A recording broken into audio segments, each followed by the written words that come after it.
Okay, there you go. This week on the Virtual Skeptics, Bob gets served a legal notice. He writes misleading headline, dozens killed.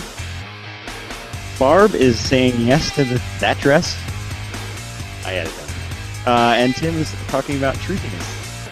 The truthiness. I'm your host, Brian Gregory, and I blame the cold meds. Hi. Here we are again. Sorry about last week. Just wanted to apologize about, stuff and things.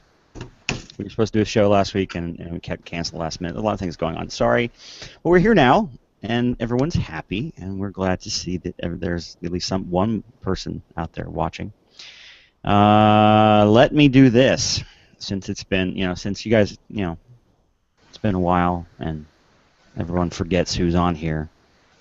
I will go through the list and remind you of these wonderful, wonderful people that work with me to do this thing. Okay. Bob. Hi. This is Bob Blaskiewicz, CSI's conspiracy guy, web columnist, blogger for Skeptical Humanities, and Skepticality contributor. Next up, we have Eve Siebert, editor and blogger at Skeptical Humanities, and contributor to Skepticality and Insight without an S at skeptic.com.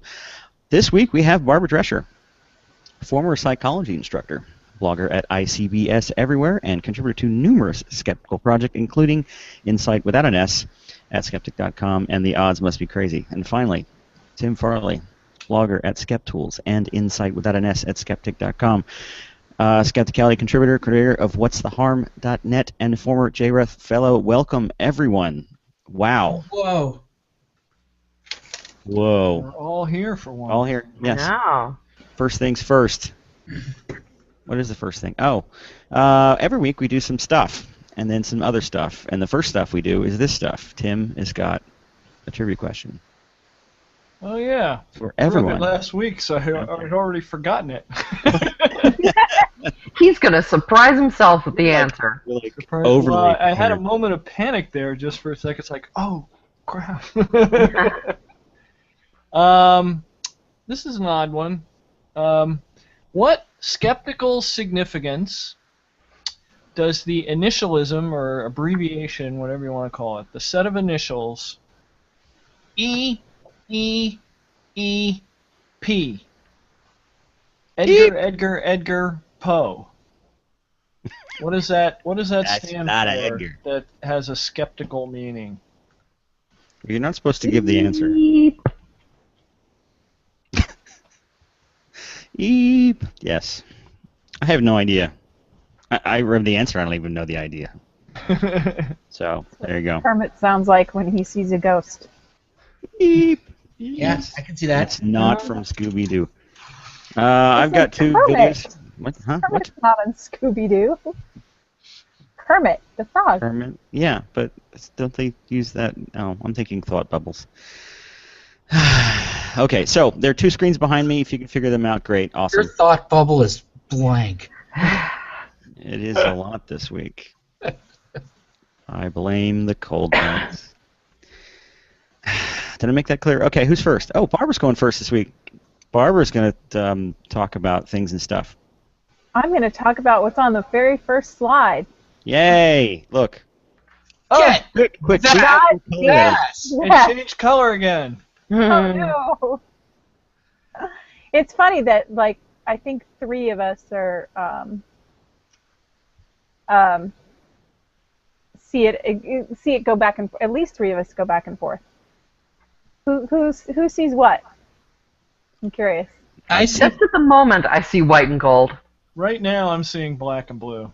I saw it as white and gold earlier today. Yeah. I look like I see something through an Instagram filter. It's just unimpressive. So I'm what do you seeing a see? Do you terrible see a white and photo. gold dress or a blue and black dress? I see light blue and muddy. It actually looks light blue. Yeah. It looks like a light blue dress, or you just see. It's whiter than blue. I've seen the actual dress under better lighting conditions. Uh-huh. This does not look like that. No, of course. Don't trust what Bob says on color, though. I can Well, see that's blue and true. white. Just That's really interesting. That yeah. Huh. I'm I didn't completely even think of that because they're color. yeah. Well, it's funny because the first time that I saw it, of course, first time I saw the post, I thought it was a joke. Took me about 30 seconds to look it up, and by the time I had seen it, people had already dug up the pictures of the actual dress. And so, I mean, I was shocked. I accepted it. I thought it was white. I thought it was a joke. I thought it was a white and gold dress,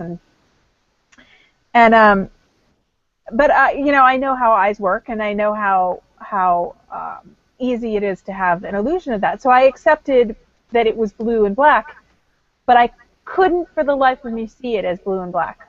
But what I was so amazed about was the fact that some people could, and that it didn't seem odd to them at all. That what seemed odd to them was that other people saw it as white and gold. And I think that's why the internet blew up, was because people simply could not imagine what the other people were saying. For me, every picture looked like a picture of a white and gold dress, and even when people doctored it, it just looked like a doctored picture of a white and gold dress. So I could not imagine it. I couldn't put myself in somebody else's shoes, and I think that's where everything kind of goes wacky. And for people for whom it changed, I haven't heard anybody say that they can force themselves to see it one way or another. Go to the next slide. Okay. This is a classic, something we call an ambiguous figure. So it's ambiguous because it could be one thing or another. There's no, absolute about it. It's either a vase or faces, and everybody's seen it from, even grade school kids have seen it. You can make yourself see the vase. You can make yourself see the faces. You just tell yourself which one is the background. So it's simple to go back and forth. If you've ever seen a Necker cube, it's just one of those drawings of a cube, and it kind of pops back and forth from you looking into it from the perspective of being inside the box or outside the box. Is that the same as the way that those three-dimensional concave, convex things work? Yeah. Well, the Necker cube is one of those three-dimensional things. Yeah. And what's fascinating about that is you can not only can you make yourself see it the other way, but everybody pretty much sees the same thing. So even if you think about the illusion, the duck-rabbit illusion, everybody pretty much sees the same thing. When you first look at it, you might see a duck or a rabbit, and it might take you a moment to see the other thing, but you can see the other thing. And it's pretty universal, right? This dress is nothing like that. At least initially, almost everybody sees it one way or the other, and they can't even imagine seeing it the other way. And that's what's so fascinating about it. And it was fascinating to me, even though, I understand why people are seeing it the way they're seeing it. So it's pretty simple explanation why people see it the way they see it. If you go to the next slide, it's basically a color and brightness contrast and constancy illusion. So we have all these receptors in our eyes that take in all this information, but that information actually has to be processed in a way that allows us to see the world with some sense of consistency. So if you have a piece of chalk in the sun and a piece of chalk in the shade, they should both look like a piece of chalk, right? So this is a classic illusion where you're looking at a checkerboard with a shadow cast over it, and one square is in the shadow and another square is not in the shadow. Plus, you know what a checkerboard looks like. It should alternate, say, white and black, or two shades of something. In this case, though, in actual pixels, in the actual color of the two-dimensional thing that you're looking at, A and B are identical. And you cannot force yourself to see that. The only way to see it is to remove the context. So you can erase the background and just look at the two squares, and you can see them as identical. But you can't see it that way just looking at it, because it's hardwired. It's something that we develop into seeing. So, I can see the color of the letter A and the color of the letter B, and they look to be about the same. sure, but the squares themselves look like they're contrasting different.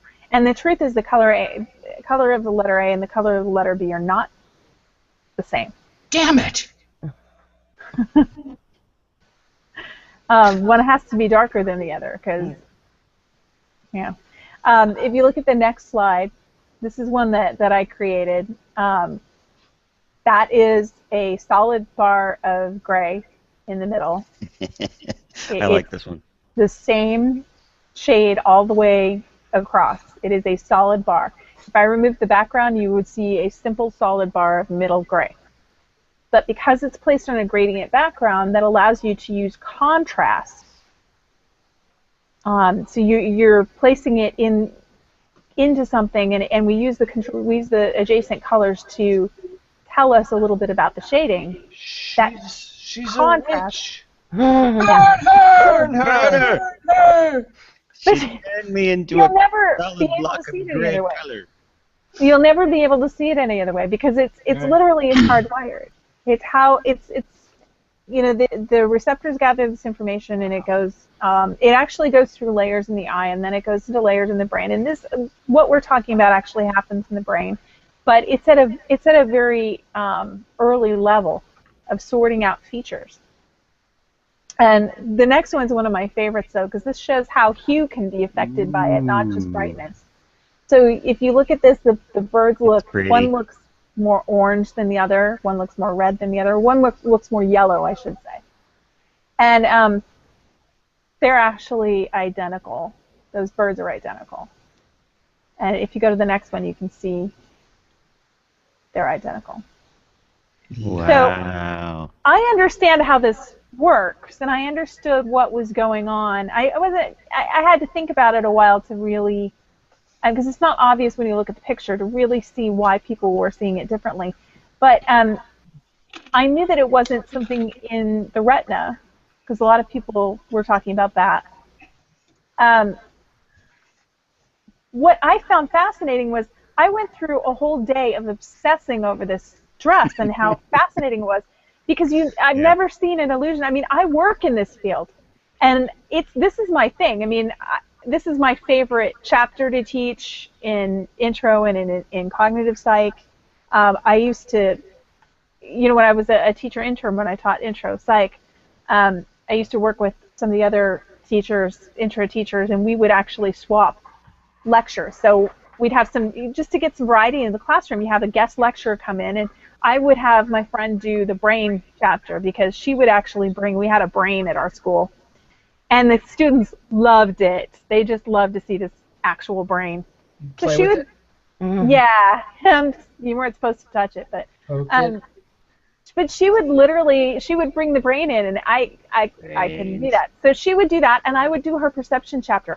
I mean, my grad program was perceptual and cognitive sciences. This is my field, and I've never seen an illusion like this dress illusion that people saw so strongly one way or the other, and were not really able to share that information. That's really the problem, is they weren't able to share. They couldn't say, hey, cool, look at this.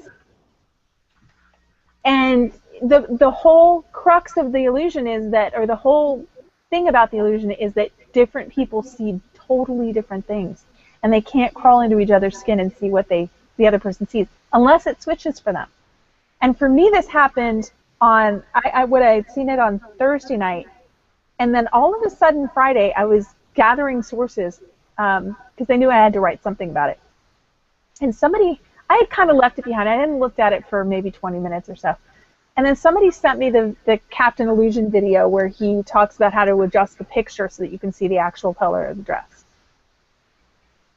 And at the very beginning of the video, the first thing he shows is a picture of the dress. And the goddamn thing was blue and black. And I was like, what the hell's going on here? He had to have done something to change that picture that would make me see it like that so that it didn't look like an altered picture of a white and gold dress. So I thought, okay, I paused the video. I didn't even watch the whole video. I paused it, and I immediately brought up a post that I had been chatting on Facebook about earlier that day. And because I knew that the preview was the dress, and I immediately pulled it up, and right there was a black and gold and blue dress. So then I Googled goddamn dress, because that's what you Googled at that time. Yep. And hit images, and I saw a grid of black and blue dresses with one little white and gold one down the corner.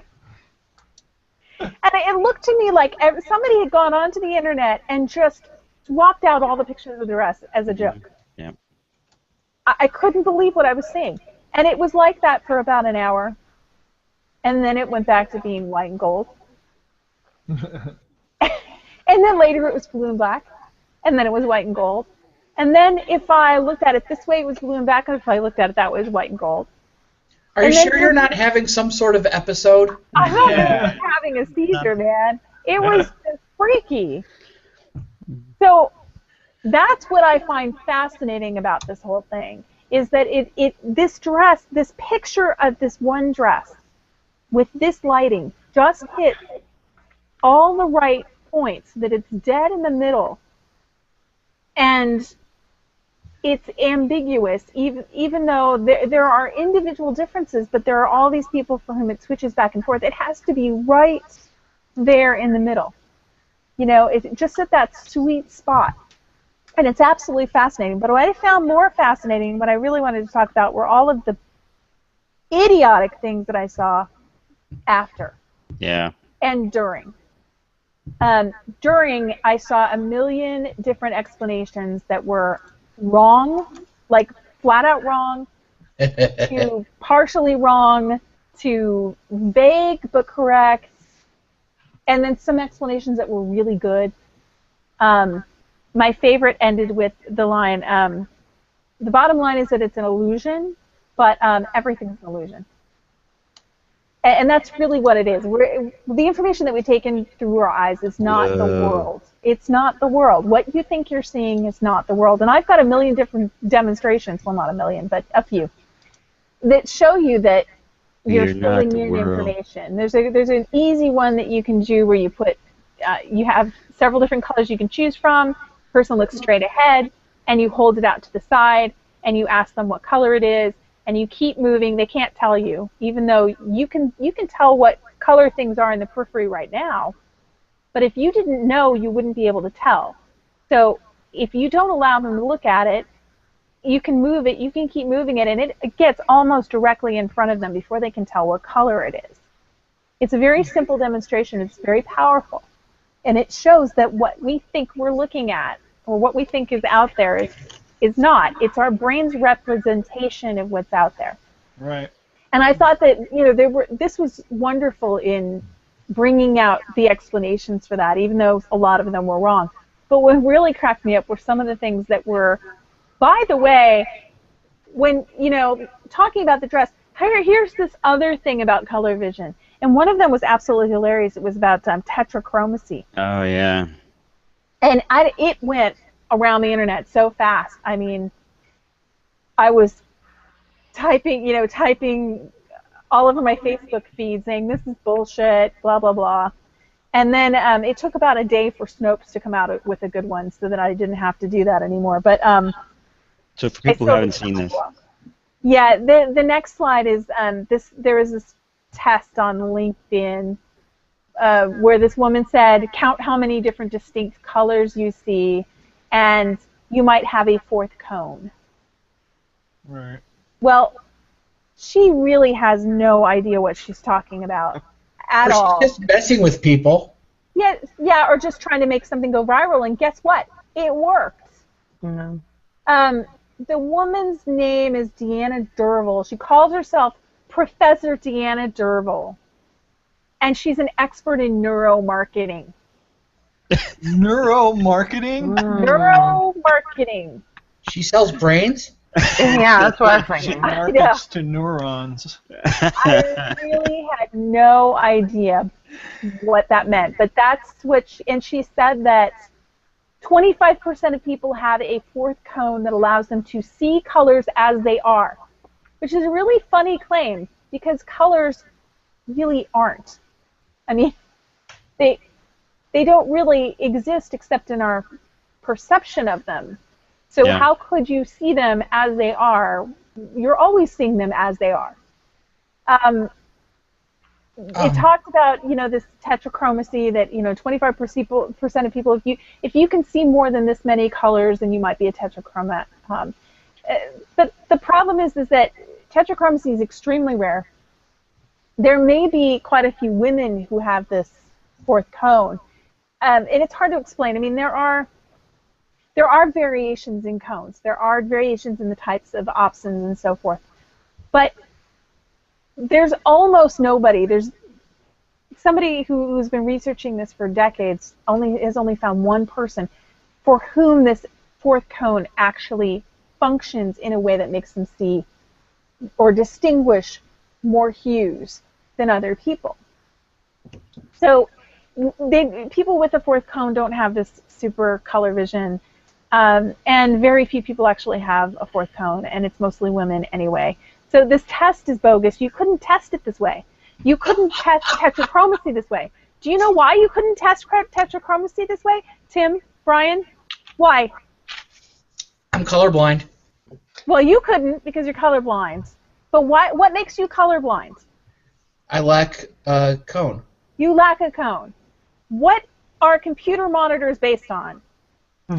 3 colors. RGB. Yeah. 3 colors. The mixing of 3 colors. So I don't know how you could use a computer monitor to test tetrachromacy. Yeah. A fourth That's the whole cone. thing about calibrated. Well, at the very least, even if you could, everybody's monitor is adjusted differently, Yeah. probably Yeah. poorly. But even if you calibrate it, I mean, we have ways to calibrate, which we use all the time in color vision. I mean, I studied. Yeah, you color know how to vision for a do long that. time. Most Yeah. home Yeah, that's true. users Most do people not don't. know how to That's do that. true. This test certainly wouldn't do it because you're just pulling up a web page. Right. Yeah. So There was a time I actually worked for a company that made those color matching instruments that you see in the hardware stores. yeah, like spiders. I had one. Yeah, they actually they also made them for companies that wanted to make sure the raw materials when you're manufacturing stuff for paints and plastics that the colors actually match, because you don't want a product show up in the store and have the two clamshells fit together and one's orange and one's yellow.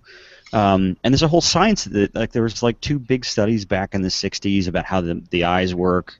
And there's a color space of what the human eye is actually statistically can see. Yep. And color space itself is actually 4-dimensional. Yeah. So you can't even express all colors in a rainbow because there's an extra dimension you can't see. Well, I don't know what that means.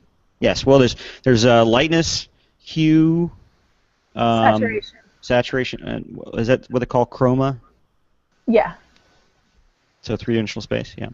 Did I say 4? I meant 3. Yeah, you said 4. I was Yeah. a little confused there. Yes. But- 3-dimensional. Hyper rainbows. Hyper But rainbows. You can see all 3 dimensions, but you can't Yeah, see but in you a way can't. that makes you The can't typical distinguish rainbow doesn't them include in them a all sense. because you can't. A stack. typical rainbow is saturated. I mean, it's How many freaking colors are there in this picture? That's all I want to know. It's also count complicated them. I think because it's like 39 or something, but yeah. Same number as in the dress. but it's Okay. kind of stupid because some people are able to distinguish more hues than others, and there are plenty of variations in your ability to distinguish hues. There are even cultural variations. Yeah. There's a story in Oliver Sacks's book, I forget which one it was, where he talked about there was a period. It turns out this was him. A period in his life where he said that he could look at a solid color notebook, like the cover of a notebook, and would see all sorts of variations in it that he can't see anymore. Yeah. Huh. Well, we lose a lot of things. We lose it had to do with drugs that he was taking, I think. Well, that's where that fourth cone comes from. There's this whole feedback process. There's inhibition. It's actually a pretty complicated process how we see color, but I think the bottom line is that color is this product of the mind that allows us basically to distinguish among objects in our environment. That's its purpose. It's not people used to think that it was in order to be able to tell if fruit is ripe or something like that. That's probably not it. It probably has more to do with being able to see the green apple among the green leaves. So that you can actually distinguish objects. But that's what it's for. The objects themselves don't have color. It's just this thing that our mind does to help us sense things. There was something else I saw about the color blue. Yeah, there was a whole thing going around about how cultures, we couldn't see the color blue until we had a word for it, which I thought was pretty absurd, because why would you name something you can't see? Yeah, I saw an article that got to the base of that, and what it was a study of how languages develop. Right. And the word for blue doesn't get developed. They found that in general the words you develop for colors and concepts of colors kind of progress in a certain order. They do, blue actually. Is one of the later ones. So of course people could see blue and knew what blue was. They just didn't need a word for it. Well, there is some weak evidence. There is some weak evidence that peoples that don't have words to distinguish, say, blue from green, don't distinguish among those hues as well as people who do. But the causal arrow there, I mean, how would you? Well, I guess you could show them examples. Yeah, you should. What they do is this actually comes from the article that I saw was referencing Berlin and Kay's World Color Theory, or World Color Survey rather, which is something that I used when I was an undergrad. I was an anthro minor, and I did research on color associations, which progress in the same way as color naming does. So as we create names for colors, we also create, say, emotional and other cultural associations with those colors, like green for envy and things like that. It's fascinating, and how this progresses is right in line with the progression of the complexity of the society. And so as we need colors, as we need to communicate the difference between, say, aqua and green, we develop the language for it, and we develop the cultural associations with it at the same time, or in the same progression. It's fascinating. But the whole research was trying to pull out this conclusion that people didn't see it until they had a name for it. And so why would you name something you didn't see? Yeah. If you can't see it, you don't have a reason to name it. You're not going to name it. Now, it seems to me that the classic illustration that people would use in order to describe the lack of being able to see it was when was in the Iliad, or is it the Odyssey? Wine dark sea. Wine dark sea. And why would you describe something as a wine dark sea? Because clearly the ocean isn't wine dark. But there are other things that can lead to that. It may have just fit in the rhyme scheme, you know? The metric. Yeah, I don't think it's just that, but yeah. And I know in Old Norse sometimes they say something is, I don't know, blue, and there's a footnote that's saying it can mean black, or black and it could mean blue. But that just has to do with the language. How do you say the dress in Norse? The what? Never mind. Oh, the dress? I don't know. I know what it is in German. The goddamn dress. It is officially. Yeah, it is officially the goddamn dress. It's the ugly dress. I mean, I dubbed it the ugly dress illusion. Yeah. Between the dress and the weasel and woodpecker, I gave up. This is, I remember before 9/11 when Britney Spears was dancing with a snake and all sorts of stupid shit was going on. This is just a portent of bad things to come. That's So it's the evil Is ugly it- dress. The so evil is ugly this- goddamn dress. Is this related to Blake's comment on Twitter? Yeah. No, actually, it was on YouTube, saying that Madonna has only 2 cones. Ah, Oh, Okay. Blake. Yes. So, I think we've beat the bad dress to death. thank goodness. So let's move along. Eve is up next, and she's going to talk about a light subject, Jesus. Yep. Yay, Jesus! Yeah. And Jesus. Jesus. Jesus. Jesus? Jesus better. Jesus. And Jesus headlines. Yay. Last week, Real Clear Science ran a headline that asks, "Have archaeologists found Jesus' house?" Did he? Yeah. And it's a brief summary with a link to a live science story that boasts the headline, "Jesus' house? First century structure may be where he grew up." And if you read the story, you find that the answer to have archaeologists found Jesus' house is probably not, or that there's no real evidence for it. But I was really hoping that it would turn out that the story would be about the log cabin where Jesus is born that he helped his pappy build in Kentucky. But it turns out no, it's actually in Nazareth, which is Jesus' supposed hometown. Specifically, according to the Gospel of Luke, Nazareth is in Galilee and was Mary's home. And after the complicated wanderings about associated with Jesus' birth and the census and all that, Mary, Joseph, and Jesus return to Nazareth, and that's where he grows up. The Live Science article is essentially a summary of University of Reading archaeologist Ken Dark's article in the most recent edition of the magazine Biblical Archaeology Review. I have a slide of the cover of that magazine. It's pretty mosaic. Yes, and Contrasting colors. Never mind. I'm sorry, but Is it blue or gold? Gold yeah. and white. And then Used to be blue. the next 2 slides are some other editions of that magazine, which you can she was bring up. flipping between Greek and Roman for me. I don't know. Which you can bring up as the mood strikes you. Okay. I don't feel like the other one yet. And the article is called "Has Jesus' Nazareth House Been Found?" And the magazine, if you look at the pictures and the covers, and the title don't really inspire confidence. And there are some strange things about the article, which I'll discuss later. But Dark is a real archaeologist with many scholarly publications under his belt, including several concerning excavations at Nazareth, although the final report hasn't been published yet. And I have looked at one of his scholarly articles, and although it's not my field, it looks perfectly respectable as far as I can tell.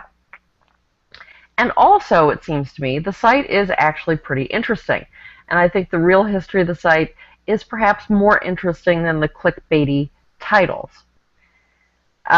In 1884, the Sisters of Nazareth were undergoing preparations for a new convent, and they began uncovering pre-modern remains. I think the first to be unearthed was an ancient cistern.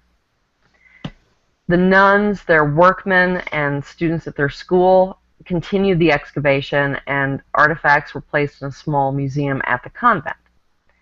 Then, in the late 30s, a Jesuit priest named Henri Senet, who'd previously been an architect, did what Dark calls more systematic work on the site, although Dark says his work was neither up to the highest archaeological standards of his time, nor was it published. Already, though, back in the 19th century, it had been suggested, though I'm not sure by whom, that the convent was the site of a great Byzantine pilgrimage church known as the Church of the Nutrition, which is a fun name, but it refers to the bringing up or nourishing of Jesus. However, according to Dark, the evidence was weak and skepticism was, quote, largely justified, unquote.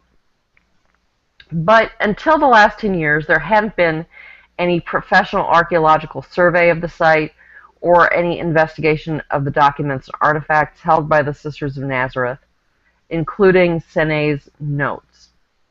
In 2006,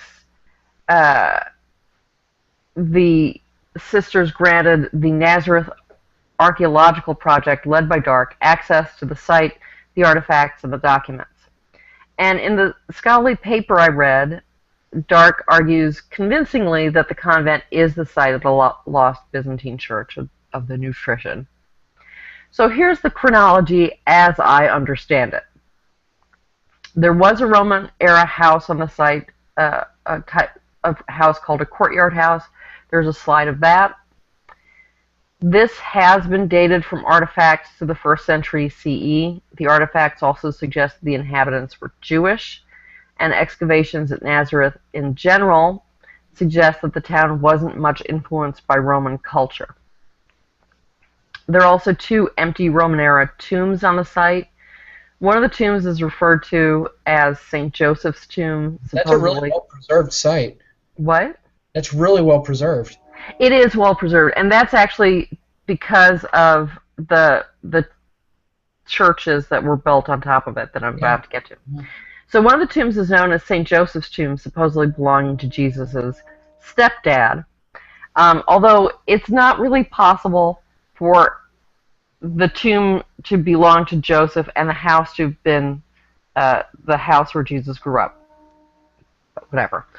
The placement of the tombs seemed a little weird because according to Jewish law, and this is why it can't be both the house of Jesus and the tomb of Joseph, you can't build homes on or near the site of tombs because you're not supposed to live near dead people. But you can build tombs on the site of abandoned houses, and the evidence suggests that the house had been abandoned and the area was being quarried for a period of time before the tombs were built. So the tombs are somewhat later than the house. Then there's evidence for a Byzantine church which incorporated and venerated the house and the tombs. I think there's remains of an altar and remains of wall mosaics around the house and in at least one of the tombs. For the most part, what remains of the mosaics are fallen tesserae and bits of mortar. Lots of tesserae, although a lot of them have been lost, stolen, or given away. But there are like buckets of them. So the evidence does suggest that there probably was a Byzantine church there, the Church of the Nutrition. But that church seems to have fallen into disuse at some point and then was restored, partly rebuilt, and expanded during the Crusader era. And again, it's these 2 churches, that's the reason that house is so well preserved, because they were incorporated into these churches. Another bit of evidence that this is the site of the Byzantine church comes from Adamnan, a 7th century monk from Iona off the west coast of Scotland, which might seem a little bit distant, but stay with me. In De Loci Sanctis, of Holy Places, he describes, according to Dark, 2 large churches in the center of Nazareth. One is identifiable as the Church of the Annunciation, located across the modern street from the Sisters of Nazareth Convent. The other stood nearby and was built over vaults that also contained a spring and the remains of 2 tombs. Between these 2 tombs was the Church of the Nutrition. And that description fits the site that Dark's been investigating. By the way, Adamnan is best known to skeptics for having described St. Columba's encounter with a monstrous creature in the River Ness, near Loch Ness, and cryptozoologists usually tend to call this the first sighting of the Loch Ness Monster, even though it's not in the right place. A couple things to consider. The Church of the Annunciation that I mentioned above is supposed to be on the actual site of the Annunciation, and the current church was built in 1969, but there was a Byzantine church there that was destroyed after the Muslim conquest, and then a new church was built by the Crusaders. So it seems that Church of the Annunciation and Church of the Nutrition followed the same basic pattern. Anyway, I find this an interesting story and a fascinating archaeological site, but the headlines are crap. There's no evidence that the house actually is Jesus' boyhood home, just that there's a long tradition of believing that it is. Another first-century house has been found in Nazareth, but it's getting short shrift. No one's suggesting maybe it's this house. And while Dark seems properly careful and cautious in his scholarly work, in his magazine article, he says some unfortunate things. At the end, he answers his title's question, was this the house where Jesus grew up, by saying, it is impossible to say on archaeological grounds. On the other hand, there's no good archaeological reason why such an identification should be discounted, which seems perilously close to saying, well, you can't prove it's not Jesus' house. That's what I was thinking. Yeah. Mm. Another thing, there's a photo of the entrance of one of the tombs, and I didn't include this photo because it's behind a paywall, so it didn't seem appropriate. But to the side of the tomb is this massive round stone. And the caption says, the rock door would be similar to the stone that covered the entrance to the tomb of Jesus, which was rolled away at the resurrection. And that's followed by references to the appropriate passages in the 4 Gospels. So that sounds like the kind of archaeology that assumes the Bible is literally and absolutely true, and then hunts for evidence to support it. Now, I don't know if Dark actually wrote the captions to the photographs. I kind of suspect he may not have. Again, his scholarly work doesn't sound like that. Rather, he says of one of the tombs in the scholarly article, it is credible that Byzantine church builders could have recognized Tomb 1 as an earlier burial place, even if only by analogy with the tomb of Christ described in the New Testament, which is a perfectly reasonable thing to say, and isn't saying, the resurrection. So, to sum up, it's an interesting story. It genuinely is an interesting story, but it's ruined by misleading headlines intended to try to make it more interesting. Yeah. And that's it. Yep. Okay. I got nothing. I have less. Me either. Okay, thanks, Eve. You're welcome. For all your Jesus nutrition needs. Yeah. I was wondering what has Blake done with Church of the Nutrition? I don't see anything. Okay. Well, you're letting us down, Blake. I know. Yep. Chop What's up with chop. that? What's up with that? I'm sorry, I can't get past that either. Church of Nutrition. I can't even say it. Church of the. I was stuck on the one about the Annunciation. I was like, well, don't pronounce that incorrectly. But never mind. That was a joke. Are you sure? Yes. Make sure you enunciate. Never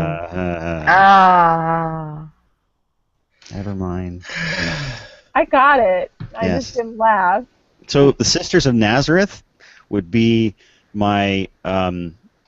See, they don't actually do 70s rock, but Your they Nazareth they do Nazareth tribute cover tune band. in an 80s style. Ah, okay. There you go. And it's an all-girl band. Hmm. Never mind. Digging. Bob's next. Me. Tell us about your legal woes, Bob. My legal woes. Oh, according to my thing? Okay. Woes. So, actually, this is not about me. That's coming up. Well, But, just what it says. marginally good news, everyone! Mm. One of the greasiest, most dangerous, most odious, and transparently quacky cancer quacks that I've ever come across is getting a little bit of a comeuppance right now. No, this is not my little Polish sausage, but a completely different grease weasel by the name of Brian Clement. Oh. Clement is a naturopath in Florida, and I have a picture of him. You can bring that up. Yeah. Well, actually, Yes, that's his thank you aura. for inflicting that on our few watchers that we have. Yeah. That's an aura photograph.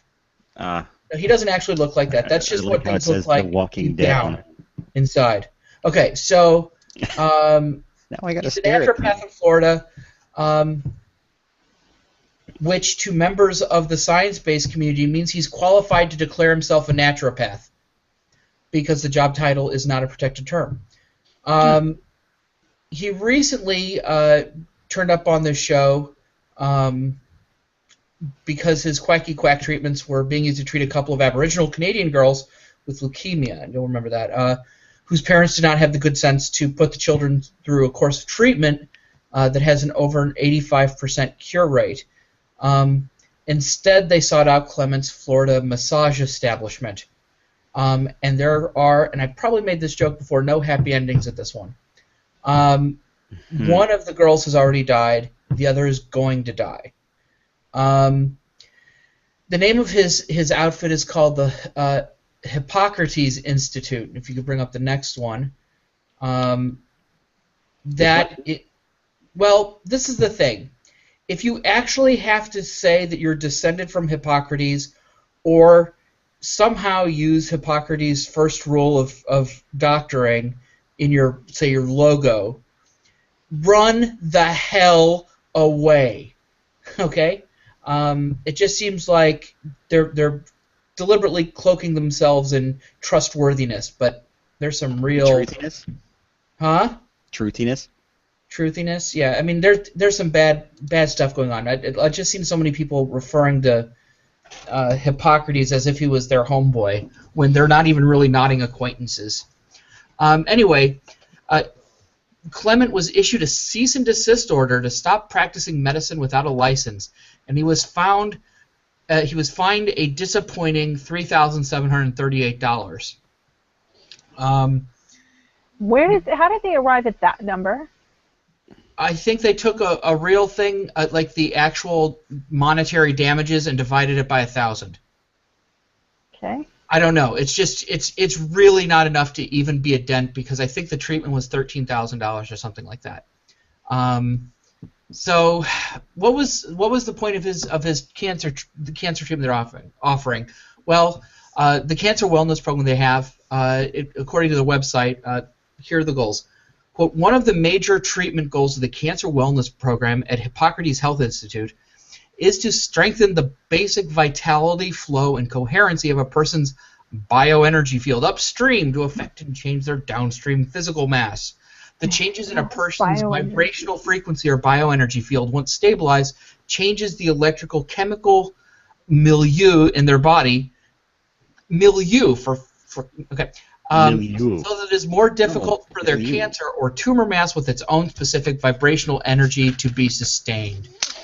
I don't want to be downstream of his mass. Yeah. Oh God. And yeah. So this is abject, dangerous gobbledygook. And if the person who wrote this ended up in Dante's hell, which would be appropriate, they'd be pressed to death for eternity. Pressed to death for eternity under a pile of science textbooks and medical dictionaries. Bastards. All right. So Clement claims a degree from the University of Science, Arts, and Technology, an offshore diploma mill constructed, and if you could bring this next picture up, of only the finest stock photos. Really quality stock photos. Their front page, and I just want to read from it because it's one of the weirdest mission statements I've ever read. Einstein Institute. Yeah, that's not obvious. Yeah. To provide medical and graduate study programs presented in a humanistic manner, embracing high standards of excellence and professionalism that are incumbent for such programs to succeed. We believe that these attributes are necessary if we're to train the, quote, leaders of tomorrow. Inspiring our doctrines are those physicians that have been showcased in the 100 Best Doctors of America physicians. Those who have won this prestigious award did so by achieving distinguished notoriety based on their dedication and professionalism evident within each of them. Many of these physicians emerged victoriously from humble beginnings or from various nations, regardless of race, gender, cultural, or religious grounding. Others Oh, advance God. independently. And you're like, what the hell are you talking about?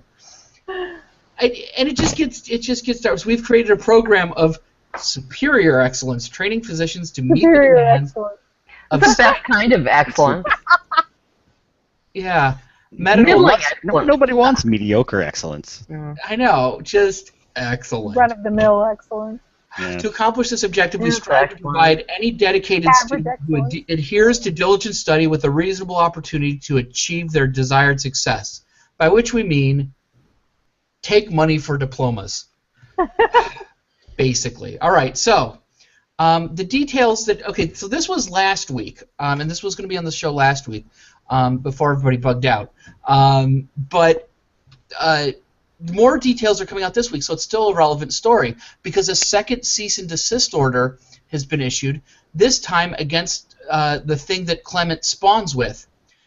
Its name is Anna Maria Clement. And if you thought that the Brian's aura photo was hideous, you should see hers. Can you bring that up? Yep. Ugh, freaky. Okay, so according to the Inside Brockville website, I don't understand. huh? Nothing. The search. Why do these have logos on them? Oh, because I made them with the thing on my Oh. camera phone. Okay. Yeah. So a search at the Florida Department of Health's database revealed that Anna Maria Clement is a licensed nutritional counselor, but not a licensed naturopathic physician, with two words that shouldn't be together, according to department documents. Nevertheless, the investigator wrote, at the time of checking the Hippocrates website on November 13th, 2014, Clement was using the title NMD, never mind, naturopathic doctor, medical doctor, which has since been removed from the site. That investigator, by the way, was part of an undercover investigation by the Board of Health that, according to the Toronto Star, quote, all started with a complaint November 13th from Jan Bellamy, who lives in Tallahassee. Does that ring any bells, that name? Sounds familiar. She has a friend. Okay, so this is the lawyer who writes for Science-Based Medicine. The blog. Yeah, Jan Bellamy. I saw that and I was like, oh, and you know what? I went back to a post of Steve Novella's from several weeks ago, and he said that a member of the Science-Based Medicine blog was actually going to be filing some sort of complaint, and we'll see what happens. And it turns out that really had some major effects. Cool.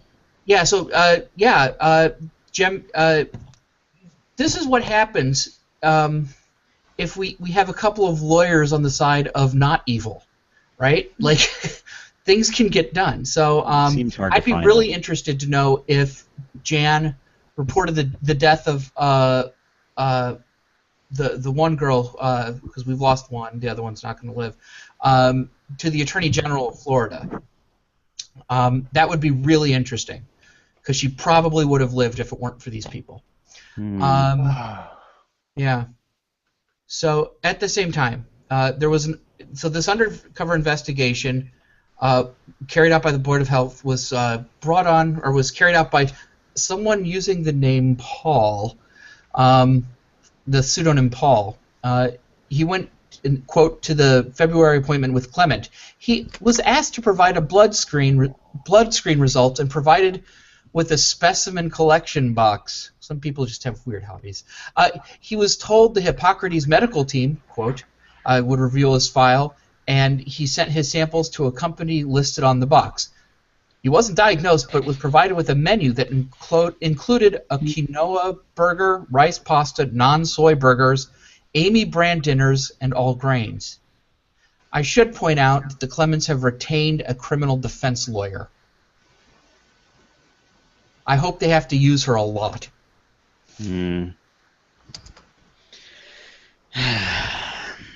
Well, some good news in there. Yeah, I mean it's different. It's something actually happening, and I like to see that. That's good. Good Any on you, Jan. questions? Awesome. Any questions, comments on the web? I don't see. Well, Blake did finally comment on the Church of Nutrition. Too late, Blake. Too late. Just, make it effort, Savior, man. I'm going to have to say it now because I mentioned it. The Savior of the Church of Nutrition died for us on... No. Is that grammar right? Did you mess up your grammar, Blake? No. Diet for us? Died for us on calories. That doesn't make sense. Died for I don't get it. Yeah. Tim just disappeared. His mic Oh, was dear. cutting out, so he's rebooting. Okay, well, he's next because we were going long. But I guess I could throw a robot in there. Yay, robots! Yay, Oh, we're throwing a robot. I'm going to throw in a robot. I thought Tim was last. He was, but we're already in an hour, so I was going to go ahead and switch to him. But we'll do... And I'm on a Yes. schedule tonight. You're on a schedule. Yeah. Showing zombie movies at 8:30. And that was weird. Okay, first up, a little bit of robot stuff. There's this. Can you see that? Nope. No. No, you can't see that. Oh, there it is. There we Isn't go. it pretty? Yeah. That's pretty, isn't it? That is a drone. Back in April of 2014, Google bought a company called Titan Aerospace. Titan Aerospace makes these solar-powered, high-altitude drones. These things are supposed to be able to station keep, like, indefinitely. And they're going to start testing them in the next couple of months as part of their plan to get internet access to everywhere. Oh, wow. Yeah. They have high-altitude balloons that they've been trying as well, but these look really interesting. The fact that they can get up there and just kind of hang around in one spot. Conceivably stay up there for long? Yeah, very long period of time. I was looking for numbers on how long they can station keep, which is the term for staying in one position in the air. And unfortunately, the Titan Aerospace site's gone. I found a little bit of light details, but nothing about how long they last. But conceivably, they have a lot of solar panel space on there, so they could very well be recharging indefinitely and fly above weather. So, yeah, who knows what their time is. This is really cool. Imagine a fleet of these things all over the place. Wow. Yeah, so we would have like a second layer below the satellite layer of essentially. I can see a lot of crashing. No, I don't know. I mean, you could monitor these things just like you monitor satellites, and could have ground station keep an eye on them, and when they have problems, deal with it. But Self-destruct. No, I wouldn't know about self-destruct, but they could glide, I guess. I don't know. I don't have all the specs on the wingspan or anything like that. All that stuff got taken down, but it's really cool. Keep an eye open. They'll probably be doing some PR on this. You mean these will actually stay stationary? No, I mean like they're fixed wing. They can't stay stationary, but they will fly around the same area. Okay. On their own, and yeah, they will circle. And the idea is they're going to be like a cell tower or like a Wi-Fi access point, but not Wi-Fi. Some other type of wireless internet data 4G. connection. Yeah, 4G, 3G, something like that. Very, very coolness. And then this thing. Oh. Check this out. This is the same guys that did all the. There he goes. The videos that I played before about the organic underwater, like the squid and the fish robots. They're doing. This is an experimental platform that they did. That they're just studying the simplistic motion of salamanders. That's gorgeous. I know, and the idea is that Cool. they actually took a salamander and measured its movement behavior.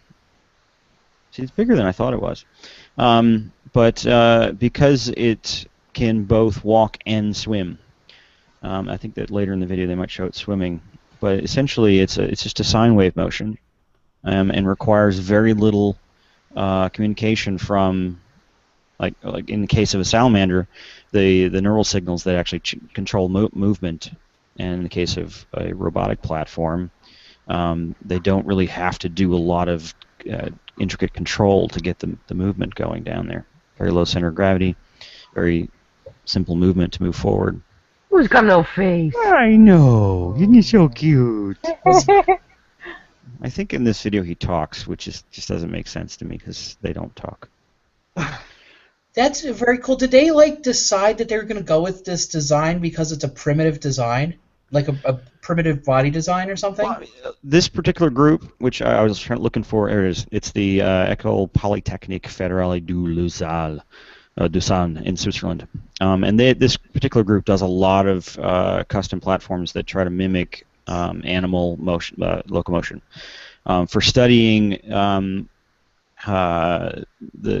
and optimizing on nature's designs, and using them for both robotics and also understanding them better, because you can, when you build something that mimics, you can understand how it works in better detail, and simplify it down to its basic elements. So it's a research project, not weaponized. Sorry. Yet. Yes, yet. But there you go. That one was very cool. Another quickie. I don't have pictures for this. I just thought this was the coolest thing in the world. A group at Harvard, at the bioengineers at Harvard University, they don't have a group label listed here, have figured out a way to grow human tissue, which is something that we've already known how to do. A lot of times you can grow certain kinds of human tissue on some kind of scaffolding that's made out of collagen, for testing drugs and various other kind of medical things. They managed to do this and have the scaffold kind of they have like nanowires and transistors in it, so that once the tissue is grown around it, they can send and receive signals to the cells via electronics, and do this interesting kind of experiments. They've only got so far as, like, they have an experiment where they've grown heart tissue, and they can use their nanowire mesh to read movements in electromechanical, what's going on in the heart muscle. Wow. Which is very cool. The next, like, they're going to make a Decker. I don't know if it's going to get that far yet, but the next step they're looking at is trying to do it the other way. So they've only been reading information from the grown tissue. They want to get to the point where they can do the control, which is the very interesting part of it. They speculate at some future possible extensions of this technology, or where they're going to go eventually down there, and then they speculated the idea of having a smartphone apps where you can tweak your own metabolism because you need like a shot of adrenaline or something, because they have this stuff integrated into your organ. That's up. We have to get to the point where you can replace organs first, I guess, but that would be very, very cool. More things they'll have to test for in the 2092 baseball season. Yeah, see, this is why we have to have a cyborg league. Because everyone wants to see that. I mean, they really do want to see that. So, also not weaponized yet, but soon. Did you announce on here that there will be BattleBots coming back? Did you mention that? Yes. Okay. I thought no, actually, I think that I didn't get to announce it because that was one of the weeks I skipped the robots. Oh. But yeah, if anybody hadn't heard, BattleBots are coming back. I don't have a date on when that's going to happen, but they're soon. I want to see robots. When you least expect it. What? When you least expect it. Yeah. I'm sure it'd be like sometime next year. If they're announcing it now, they're figuring out how to put this on. I don't even know what network it is, but it's not like the BattleBots have gone away. Just it's gone away on TV. So Yeah. Right. We'll see. Tim. Now that Tim's back, I can switch to Tim because he's got some interesting stuff to talk about. Google's initiative about truthiness. Google truthiness, yeah. Yes. There was an article about 2 weeks ago in New Scientist that a lot of people noticed about a research paper out of Google trying to do truth ratings of web pages. And in typical fashion, we've had a bit of this tonight, the popular coverage of it was not very well based in what was actually in the paper. And there were also a lot of popular misconceptions about how Google works now. You know, a lot of people don't understand how Google does what it does, and they go back and they go to Wikipedia and they find a few things and summarize it, and they've vastly oversimplified the way Google works. Google's original thing that made them great was this thing called PageRank, where they looked at how many links came from other websites to your website, and links to links, and basically drew a graph and said, okay, if this site links to him and then he links to you, then and that site's popular, then that means you get popularity twice removed, and there's a whole lot of math involved to figure out, you know, how you add these up to figure out the popularity of different sites. And everybody says, oh, okay, well, Google's just ranking sites based on how many people link to them, and this is going to be the new way. We're going to rank sites on how the truthiness. And that is like not even close to what is going to happen. First of all, ranking sites simply by how many people link to them was Google 15 years ago. That was Google's original patent. They have continued to research, and by some estimations, they rank sites based on over 200 different things. Google itself doesn't say exactly what those things are, but people have figured out what a lot of them are.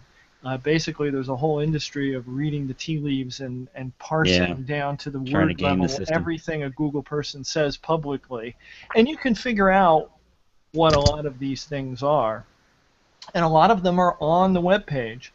Unfortunately, the first two sentences of this paper talk about ranking sites based on what's in them versus what's outside them, and phrases it as a difference. And everybody picked up on those two sentences and wrote their articles from that way of Google's going to change from ranking things by popularity to ranking them by the content. And no, they're not. They're already ranking them partially by content, partially by popularity. A lot of other things come into it. So that was something people got wrong. Another thing people got wrong was the paper mentioned something called Knowledge Vault, which is an internal project to classify facts. Now, Google has a public thing that you can see, just, you know, type anyone's name into Google who's famous, and you will see a box off to the right, and that's called Knowledge Graph. And that's a similar thing. It is also a database of facts, but it's built in a completely different way from the way Knowledge Vault works. So a lot of people were conflating those two, and there's some fairly significant differences in how that data is gathered. So, and a couple of other mistakes people were making. So I've been working on a blog post, and it's a very heavy paper with a lot of math in it, and it's based on like literally 12 other papers that were written by this same group and by other people at AT&T and other large database researchers.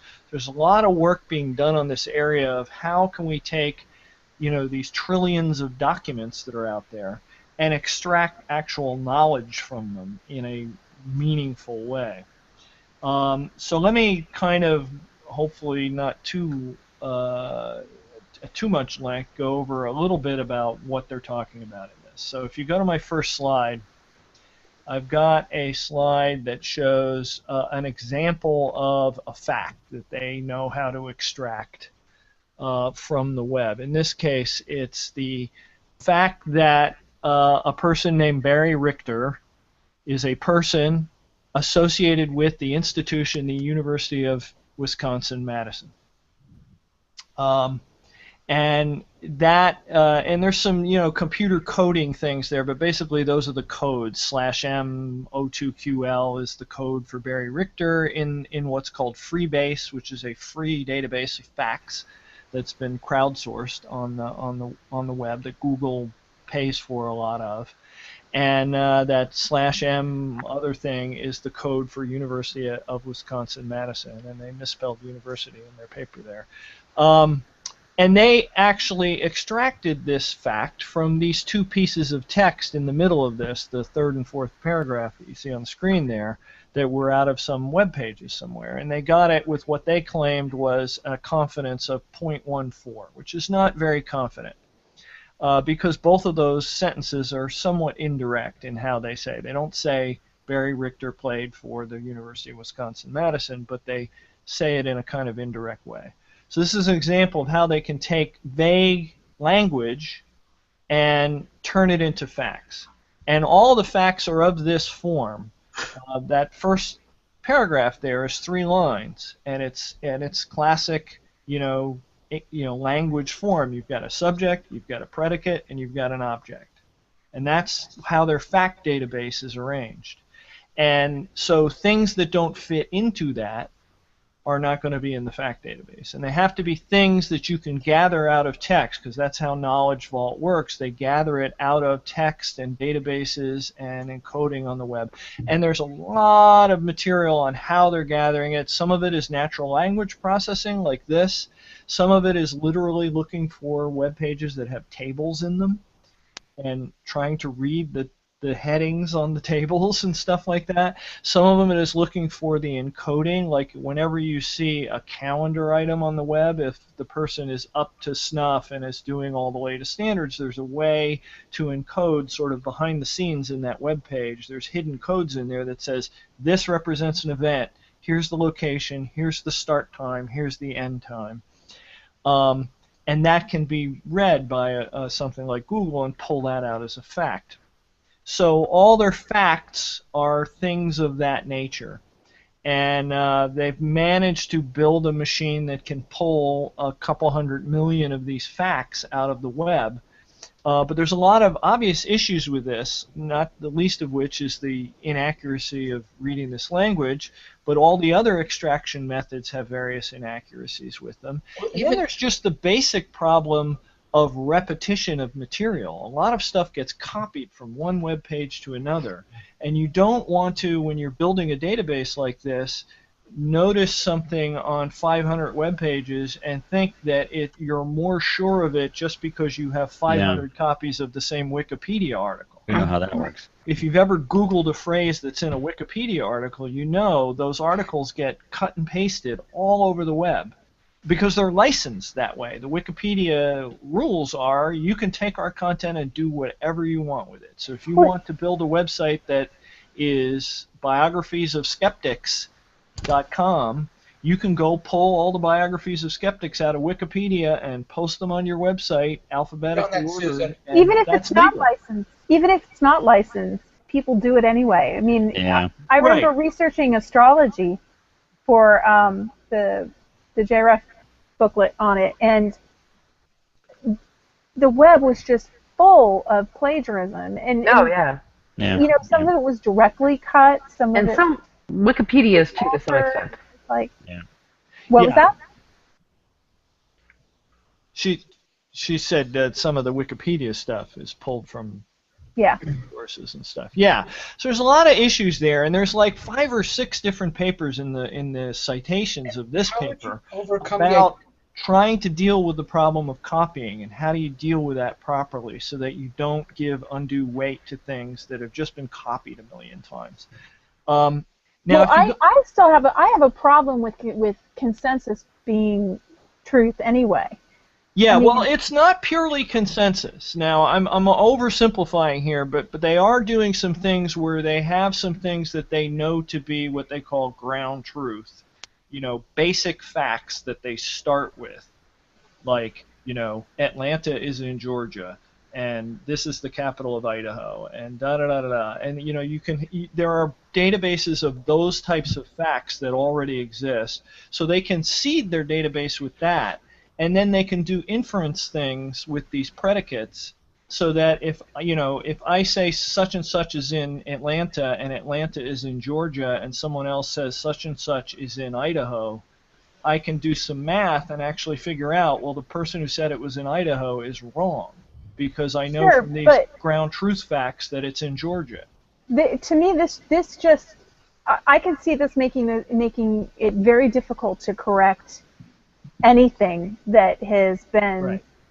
spread, and that's the enemy of skepticism. I mean, Yeah. and even if they're looking at, well, this is a credible source and this isn't a credible source, if they can possibly thumb through all of the sources, on the internet and do that. There are things. I mean, I think it was last month, they found something wrong in a USGS report, and it was blatantly wrong, and there's no way to correct it because guess what? They don't care. Right. Yeah.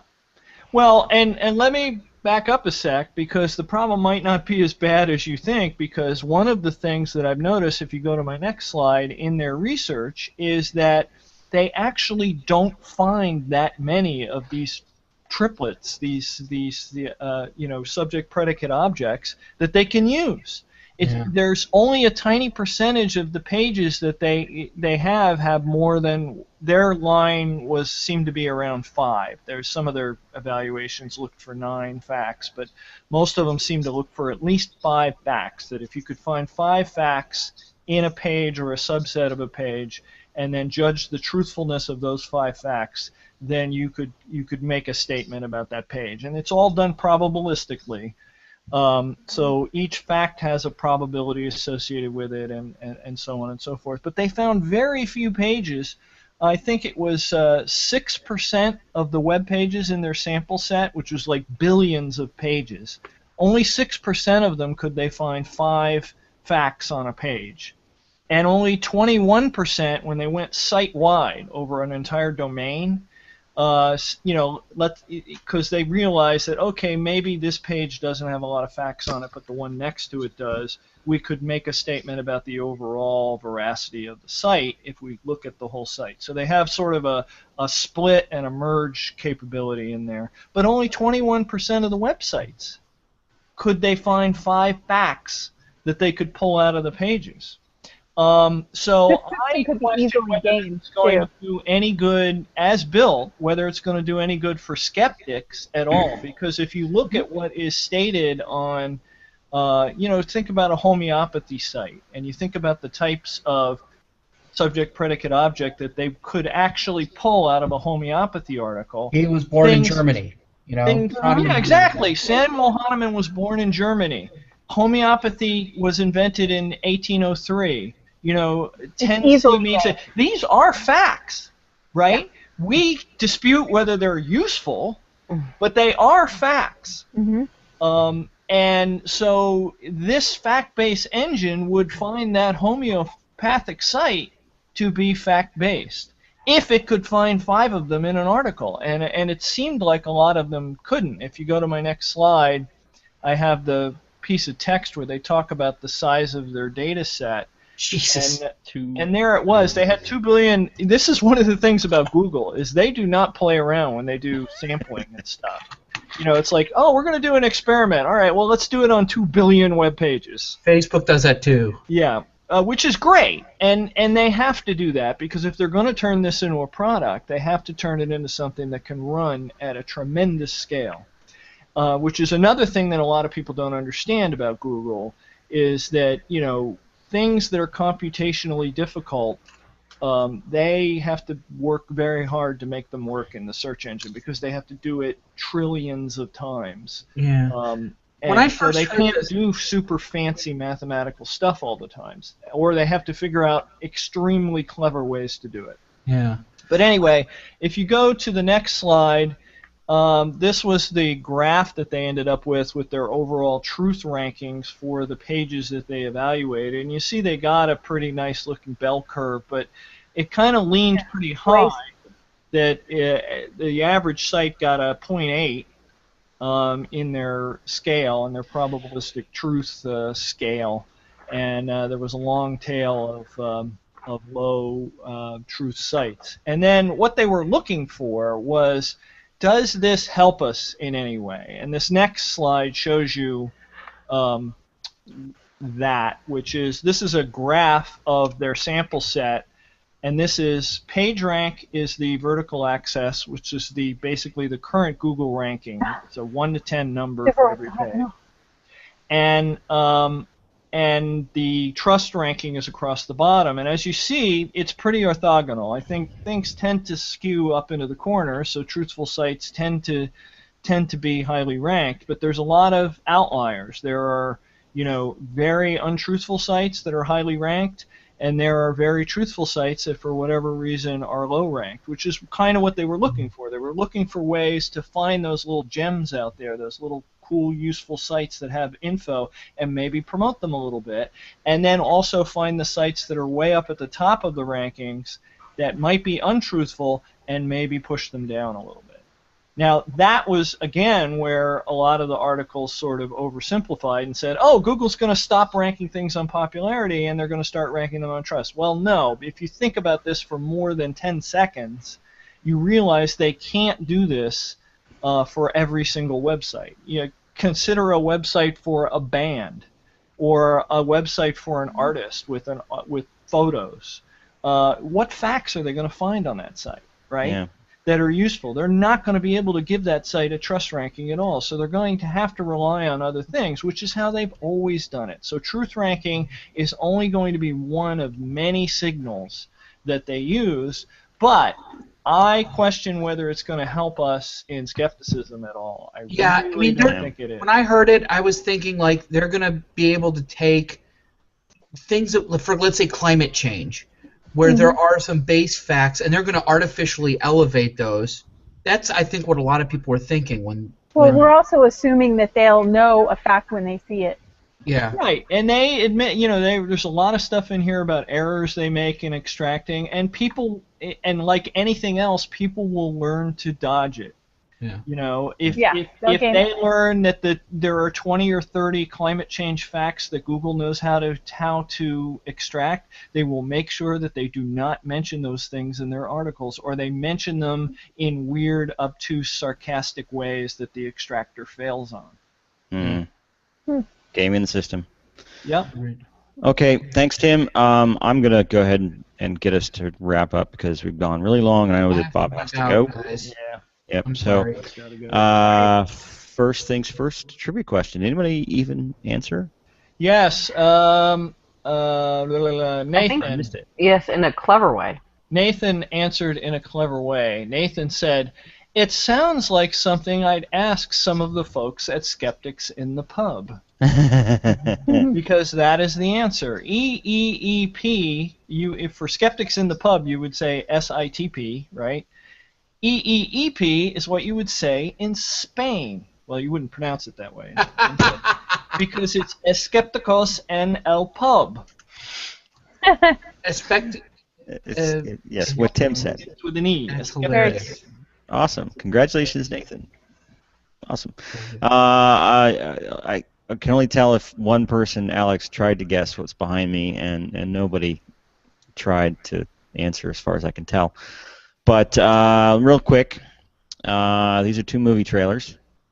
The one on my right-hand side is the movie trailer for a really bad movie called Dungeons & Dragons. Late 80s, mid to late 80s, I think. Terrible, terrible movie. And the one on my left is related. It is called Mazes and Monsters. And it is a made-for-TV movie with Tom Hanks. I remember that. That's very loosely based on what the story that came from the kid that supposedly committed suicide because he played Dungeons & Dragons. Oh, Lord. It's garbage. That's good. That's good. I gotta go. I'll see you guys later. Okay. See you, Bob. Bye, Bob. Finally.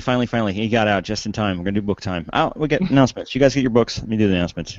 I got mine. Tim has a segment on skepticality, and Tim and Bob participate in skepticality on the side. What is this skepticality on the side? Did I miss this? Jibber jabber. It's jibber jabber. Yeah, it's just doing something a little different. Instead of a big interview and a bunch of small segments, we're doing a kind of a roundtable discussion every once in a while. Oh, Cool. I'll check that out. So just, kind of like this, but with the folks on skepticality. Cool. Eve will be speaking at Chicago Skeptics in the Pub on March 21st.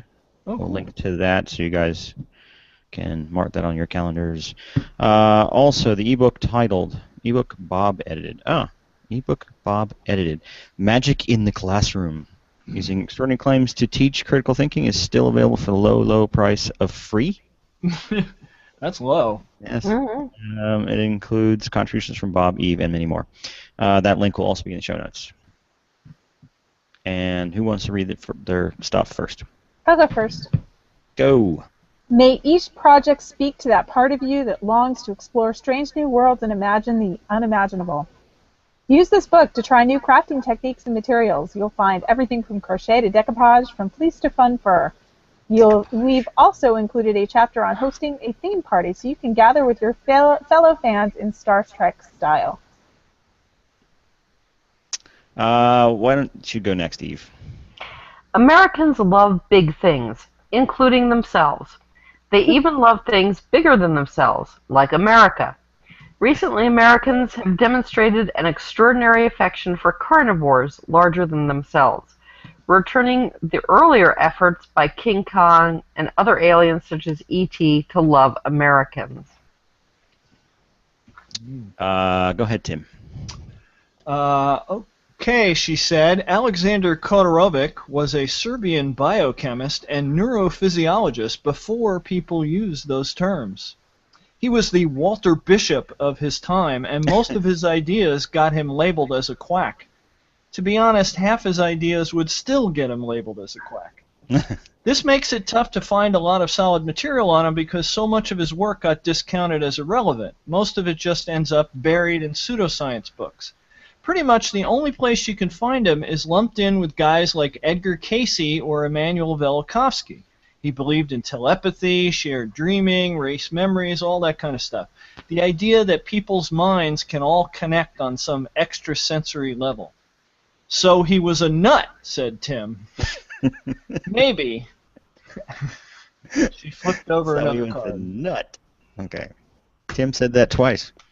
There's a scene in Stanley Kubrick's comic masterpiece Dr. Strangelove in which Jack D. Ripper, an American general who has gone rogue and ordered a nuclear attack on the Soviet Union, unspools his paranoid worldview and the explanation for why he drinks only distilled water or rainwater and only pure grain alcohol to Lionel Mandrake, a dizzy with anxiety group captain in the Royal Air Force.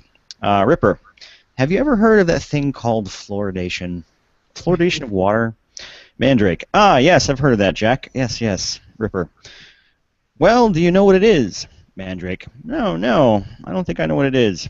Ripper, do you realize that fluoridation, I can't even say it, is the most monstrously conceived and dangerous communist plot we have ever had to face?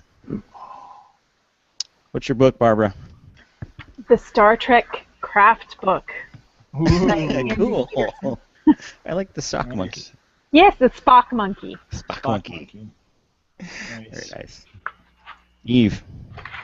Dinosaurs Are Us, The Unnatural History of Jurassic Park by John O'Neill from Monster Theory, edited by Jeffrey Jerome Cohen. Never heard of it. Tim. Mine was a novel called 14 by Peter Clines that I just finished reading and or listening to. With a fringe reference in it. Huh? With a fringe reference in it. Yeah, there's a lot of pop culture references. It's funny because they promote it as a riveting apocalyptic mystery in the style of Lost, but they actually refer to Lost in the book. And Scooby-Doo and some other stuff. And it's a silly H.P. Lovecraft style, the world's going to end thing, but it's fun. Sounds like fun. It drew me in, and I stayed up late last night to through the end of it and finished reading it this morning. I like it when books do that to me. Mine is actually not a book. I saw this on the shelf. I didn't realize they were going to do this. This is the March 2015 issue of National Geographic, and if you can see the cover. Oh, yeah. Oh, that's why it seems so familiar. I bought that in the airport. Yeah, it's an interesting read. I mean, it's kind of light, but it does go through some of the various odd things that are being argued about on the internet currently. So, and I guess that's that.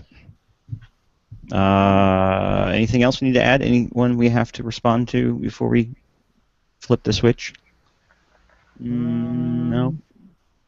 Nope. Okay. Holding up the logo. And oh wow, my iPad pad died, so we're gonna have to just sing. Oh no! Yes. So you guys sing. Da-da-da. Virtual Skeptics is an independent production of what'stheharm.net. You guys keep going. Skeptical Humanities, myself, ICBS Everywhere, and Doubtful News. Our logo is designed by Sarah Mayhew at sarahmayhew.com, and our theme music, which you can't hear right now, is by Musicant and used with permission. Thank you for watching. There you go.